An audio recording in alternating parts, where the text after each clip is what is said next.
अस्सलाम वालेकुम नाजरीन, शाहिद चौधरी ऑफिशियल के साथ मैं हूं आपका मेज़बान अब्दुल्ला तनवीर। नाजरीन, एक लेटेस्ट न्यूज़ लेकर आए हैं आपके सामने कि गुजरांवाला में सेशन कोर्ट में थाना मॉडल टाउन के मुकदमा कत्ल के शहादत के लिए पेश होने वाले मामू और भांजे को मुखालिफिन की जानिब से शदीद फायरिंग करके मार दिया गया है और जिसके बाद जो वहाँ पे 2 अफराद थे उनको ज़ख्मी भी किया गया, जिनको इस वक्त तिब्बी इमदाद के लिए हॉस्पिटल पहुंचा दिया गया है। लेकिन ये जो वाक़या है लग ऐसे रह कि ये भी देरीना दुश्मनी के बायस ये वाक़या पेश आया और इसके पीछे की क्या मुहरकात हैं और क्या रीज़न है, किस तरह के जो वाक़यात है बढ़ते जा रहे हैं, ये भी इंशाल्लाह हम आज के प्रोग्राम में जानेंगे। और मैं आपको ये भी क्लियर करता चलूँ कि कत्ल होने वालों में साकिब जो कि अली का मामू था, साकिब और अली दोनों मामू भांजे थे जो कि कत्ल हुए और उसके बाद जख्मी होने वालों में से आफ्ताब और उस्मान नामी ये शख्स है। और मजीद ये भी बताया जा रहा है कि मुबैना तौर पर उनमें से एक मुलजिम भागने की कोशिश कर रहा था जिसको सेशन कोर्ट की सिक्योरिटी ने पकड़ लिया और इस वक्त उनको पुलिस के हवाले कर दिया गया है। इसके पीछे की क्या मुहरकात है जानेंगे हम senior crime analyst Shahid Chaudhary साहब से। अस्सलाम वालेकुम सर। वालेकुम अस्सलाम। सर कैसे हैं आप? अल्लाह का शुक्र। सर ये जो वाकया पेश आया है लग तो मुझे ऐसे ही रहा कि ये देरीना दुश्मनी के बायस पेश आया, आप क्या कहना चाहेंगे? पता है क्या, गुजरांवाला में मेरे बड़े दोस्त भाई हैं, हमायूं एडवोकेट है, मेरे भाइयों की तरह हैं। उनको मैंने फौरी तौर पे कॉल की और उन्होंने मुझे सारा वाकया जो है जिस तरह से बताया ना, उसमें वाकये में कोई उन्होंने मुझसे गलत बयानी नहीं की, सारी बातें जो है ना तस्दीक शुदा है। उन्होंने मुझे बताया है कि क्या उसे कहते हैं वाकया जो है ना दुश्मनी का शाखसन है, यानी कि इस वाकये में जो है ना लोग जो टिकर इसके ये चल रहे हैं ये शहादत के लिए पेश हुए थे, ये शहादत के लिए पेश नहीं हुए थे, इनके खिलाफ आज शहादत पेश होनी थी। आप ये देखो इस कत्ल में एक बड़ी ज़बरदस्त चीज़ है जो अभी तक किसी को नहीं पता। आज तारीख है 29, बिल्कुल 29/4/2025, 29/4/2022 को ना इन्हीं 2 लड़कों ने, साकिब ने और अली ने, एक बरसीला नाम की औरत है जिसकी FIR स्क्रीन के ऊपर चल रही है, इसके अंदर आप मुदैन का नाम पढ़ सकते हैं, ये बटनी है यानी कौम की कश्मीरी है। और सुनने में आया कि ये खातून जो है ना बड़ी मर्दों की तरह है, यानी बड़ी दिलेर और बड़ी दबंग औरत थी। तो इन्होंने जो है ना अली ने और साकिब ने जो है ना इसके बेटे को मारा था और ये औरत जो है कुछ ज़राए ने ये बात भी कंफर्म किया कि ये औरत जो थी ये पहले काउंसलर थी, यानी कि जनरल काउंसलर भी रह चुकी हैं। और आपको पता है कि इस तरह की खवातीन जो होती हैं ना माशाल्लाह बड़ी तेज़ तरार होती हैं और वो सारे मामला हो चुके उन्होंने सोशल लाइफ गुजारी होती है, तो उनको बड़ा होता है कि भाई हम जो करेंगे वो सही करेंगे। तो ये खातून जो है ना बड़ी दबंग थी और ये चैलेंज भी कर चुकी हुई थी कि मैं तुम्हें जिंदा नहीं छोड़ूंगी, तुमने मेरे बेटे को मारा हुआ है। तो आप ये देखोगे डेट जो है ना, आप FIR की जो मैंने डेट दिखाई है उस डेट को आप मैच कर लें और आज की आप डेट को देख लें, यानी सेम दिन जो है ना वो उन्होंने तयन किया हुआ था। और ये दोनों मुलजमान ना इसी मुकदमा बरसीला के बेटे के कत्ल में जो है ना ये पेश हुए थे और ये शहादत थी इनकी आज ना, शहादतियों ने आज एविडेंस आगे देनी थी, अपनी कोर्ट में रिकॉर्ड करवानी थी, तो वहाँ पे जो है इनको मार दिया गया और एक लड़का जो है मौके से गिरफ्तार कर लिया गया और बाकी जो है दूसरा लड़का भागने में कामयाब हो गया। और ये जो है ना ये कोर्ट के अंदर जो है ना मैटर डिटेक्टर ना लगने की वजह से, और ये जो मैंने आपको कई प्रोग्राम जो कहा कि वकला पिस्टल लेके चले जाते हैं तो वो ले जाकर अंदर किसी को दे देते हैं फिर जो मर्जी कर लो, यानी सेशन कोर्ट की जितने भी वाकयात होते हैं ना ये नाकस सिक्योरिटी की वजह से। बिल्कुल सर। अच्छा सर एक चीज क्लियर कीजिएगा, कितने मुलजिमान थे, कुछ पता चल पाया? मुलजिम जो है ना 2 थे। अच्छा। और सुनने में आया इनके साथ एक तीसरा जो है ना सहूलतकार था, वो भी भागने में कामयाब हो, मतलब 2 भागे एक पकड़ा गया। अच्छा सर एक चीज क्लियर कीजिएगा, अभी आप बात कर रहे थे, बिल्कुल मैंने 12 बार प्रोग्राम में आपसे ये बात किया कि सर क्या रीजन है अदालतों की सिक्योरिटी क्यों नहीं हो पाती। अब सर एक चीज आप देखिए कि भागते हुए उसको गिरफ्तार कर लिया गया, पकड़ लिया गया, लेकिन क्या रीजन है कि वो अंदर आ जाते हैं, पिस्टल लेके आ जाते हैं, जाहिर सी बात है सिविलियन होंगे ना, वो सिविल ड्रेस में होंगे। सर क्यों ऐसा? ये ना ज्यादातर जो है ना वकला को इस्तेमाल किया जाता है।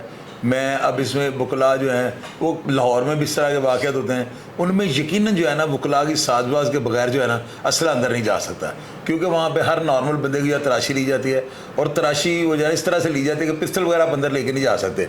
दूसरा तरीकाकार ये होता है कि आप किसी डिस्पोजेबल चीज़ में ना, यानी कि कोई गाड़ी के नीचे आप बम्पर वगैरह के साथ टेपों के साथ या किसी रस्सी वगैरह के साथ बांध के आप अंदर ले जाते हैं। तीसरा बाइक के साथ आप अंदर ले जा सकते हैं, क्योंकि कई वकला जो होता है बाइक समेत अंदर चले जाते हैं, उनको कोई नहीं रोकता। तो ये सारी चीज़ें जो है ना ये नाकस सिक्योरिटी का मुंह बोलता सबूत है और इसी नाकस सिक्योरिटी की वजह से जो है इस तरह के वाक़यात होते हैं। सर आपको क्या लग रहा है इस केस में कोई वकील भी मुलविस हो सकता है? अब्दुल्ला वकील जो है ना वो डेफिनेटली मुलविस होंगे, लेकिन वो वकील अगर मुलविस कोई होगा भी तो पुलिस वालों की जरूरत है वकील किसी का नाम बीच में ले जाए। तो आपको ये पता है कि असला वहाँ पे ले जाना जाना बड़ा मुश्किल होता है। हर कोर्ट के बाहर जो मैटर डिटेक्टर लगे हुए हैं, वहाँ पे जो है स्कैनिंग मशीनें लगी हैं, वहाँ पे मेरे अंदाजे के मुताबिक बंदा असला लेके नहीं जा सकता। वहाँ पे दो ही तरीके हैं, एक तो आप किसी गाड़ी वगैरह में कैरी कर लें और वकील की आड़ में, अदरवाइज सिविलियन के लिए नामुमकिन है। सर या किसी वकील का मुंशी हायर कर लें, वो वकील का मुंशी जो है वो लेके असला अंदर चले जाए। ये बातें मेरी समझ में आती है, उसके बगैर कोई नहीं जा सकता। सर ये सिक्योरिटी बेहतर हो कैसे सकती है, मतलब क्या फिर वकील को भी इजाजत ना दी जाए कि आप भी बिल्कुल सिक्योरिटी पे कोई कंप्रोमाइज नहीं होना चाहिए। इनको चाहिए, मैंने पहले 2-3 प्रोग्राम में कहा हुआ है, सिक्योरिटी वालों को ये चाहिए, जो मुतलका थाने की पुलिस होती है उनको ये चाहिए वो सेशन जज के सामने पेश हो जाएं और उनको कहें कि जनाब हमारा जो है ना काम नहीं चल रहा है। कल को आपने हमें कहना कि हमारी वजह से मर्डर हो गया, अब सब लोग यही कह रहे हैं ना कि नाकस सिक्योरिटी की वजह से, तो अब तो ब्लेम पुलिस पे आ गया। तो पुलिस वालों को ये चाहिए वो जाकर सेशन जज के सामने पेश हों और उनको अपना सारा ये बताएं कि हम बुकला की सिक्योरिटी के बगैर सारे मामला सिक्योरिटी तफसाद को खत्म नहीं कर सकते। तो सेशन जज उनको डेफिनेटली परमिशन देगा। सर अच्छा सर, एक चीज मजीद क्लियर कीजिएगा हमारे नाज़रीन को भी, एक बार फिर से मैं वही सेम सवाल करूंगा, ये वाकया पेश आ गया, जिम्मेदार कौन है इसका? जिम्मेदार जो है ना वो ही सिक्योरिटी का अमला है, जिनकी गफलत की वजह से ये वाकया हो गया। तीनों गेट जाहिर है, उसके सेशन कोर्ट का ये गेट तो होगा नहीं, वहां पे जो सिक्योरिटी के एहलकार खड़े हैं ना, मेरी नजर में इस वाकया के जिम्मेदार वो हैं।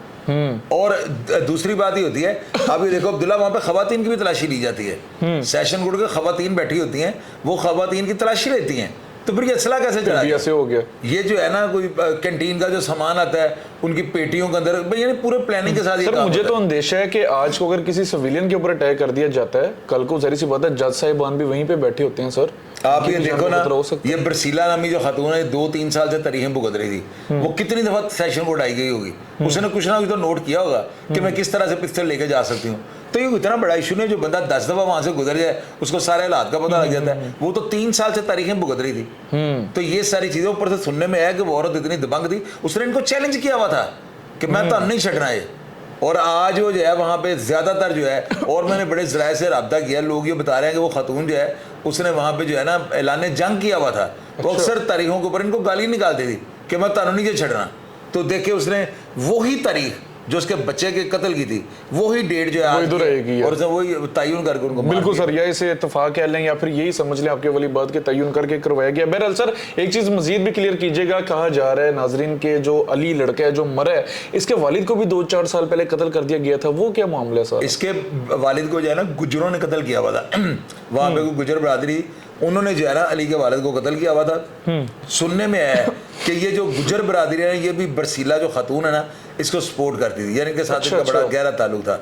और उसके बाद जो है ना, ये अली जो लड़का है, ये वो जगह अपनी रिहाइश वहाँ से छोड़ गया हुआ था, मॉडल टाउन जहाँ पे पहले ये रहता था। फिर उसके बाद ये अब ये किसी हाउसिंग सोसाइटी में जाकर सिटी हाउसिंग सोसाइटी में से जाकर अपनी रिहाइश ले ली थी। लेकिन वो जो साकिब था वो अपनी पुरानी रिहाइश पे रहता था, तो ये अपनी जगह छोड़ भी गया था, इसके बावजूद दुश्मनी ने इसको नहीं छोड़ा। क्या कुछ पता चल पाया कि ये दुश्मनी स्टार्ट किस वजह से हुई थी, रीजन क्या थी? पता है कि अब्दुल्ला, ये तो अभी इब्तिदाई स्टेज है ना, अभी तो हम कॉन्टेक्ट कर रहे हैं, हो सकता है इसके पीछे बहुत बड़ा पलंदा निकले, बहुत ज्यादा पीछे मटेरियल हमें निकला है। ये अभी ब्रेकिंग न्यूज जिसको हम सारे हालात से ज्यादा लेके पब्लिक के सामने प्रेजेंट कर रहे हैं।